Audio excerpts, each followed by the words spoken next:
everyone, welcome to the Monthly Review, the monthly show on language learning, where you discover new learning strategies, motivational tips, study tools, and resources. By the way, all the lessons and bonuses you're about to see can be downloaded for free on our website. So click the link in the description right now to sign up for your free lifetime account. Okay, today's topic is how to match your routine to language learning. If you're having a hard time sticking with language learning, then this episode is for you. You'll learn 1. How to map your routine and set your schedule. 2. How to choose the learning medium that's right for you. And 3. The language tools you'll want for your learning style. But first, listen up. Here are this month's new lessons and resources. First, the Life Events Conversation Cheat Sheet. If you're a language learner, then this is the most important resource you can have.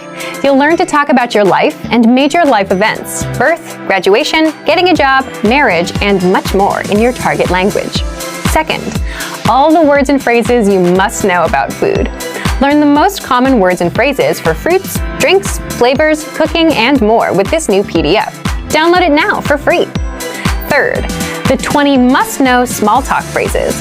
With this bonus, you'll be able to have small talk in your target language and say phrases like, "How are things?" "I haven't seen you in ages," and much more. Fourth, do you know how to say summer in your target language? If you don't, you'll want this essential summer vocabulary bonus. This 1-minute lesson is perfect for beginners. Fifth, how to say you dislike something. With this next bonus, you'll learn useful phrases like, "I don't like this idea," "I hate this," and much more. To get your free resources, click the link in the description below right now. They're yours to keep forever. Okay, let's jump into today's topic.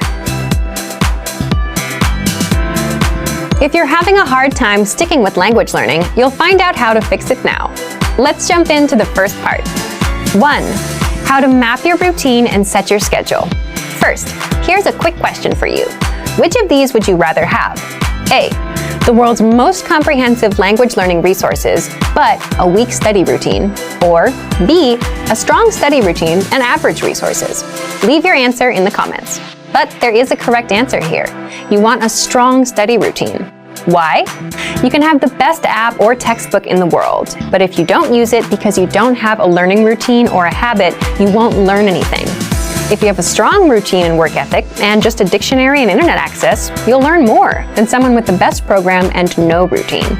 The point is, we are creatures of routines and habits, and our habits can be used for good or bad. They make us or break us. For example, if you have a bad habit, like going to bed at 4 a.m., you'll always feel tired when you wake up for work or school in the morning. If you have a good habit, like exercising regularly, you'll have energy and good health. Once we have a routine, we tend to stick to it. If it's a bad routine, it can do a lot of damage. But if it's a good routine, it can help us enjoy incredible results. We can also use routines to our advantage by applying them to work toward our goals, like language learning.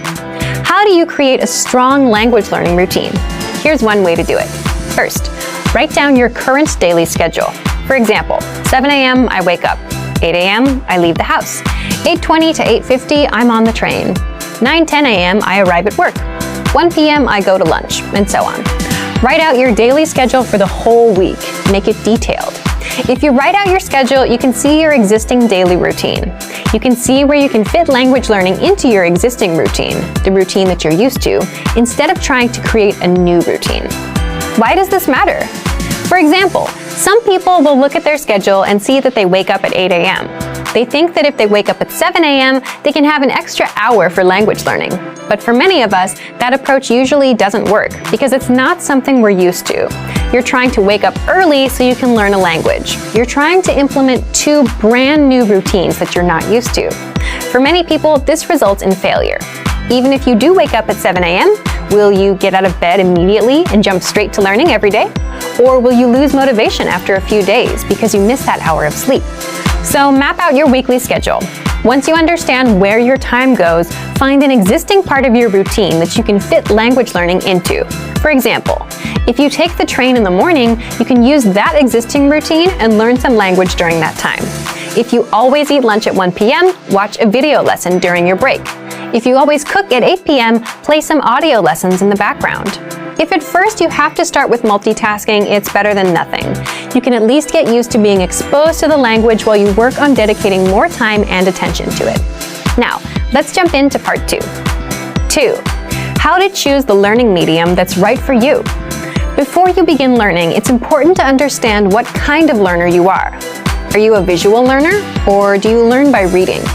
There's something called the VARK model, and it's an acronym for 4 learning styles: visual, auditory, or listening, reading, writing, and kinesthetic, meaning hands-on, or actual practice and trial and error. You need to understand what kind of learning resources are best for you. So, how do you determine what kind of learner you are?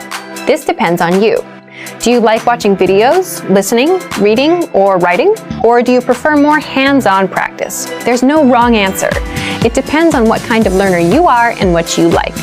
Also, think about your past language study experience. Did you remember vocabulary words better when you read them from a book?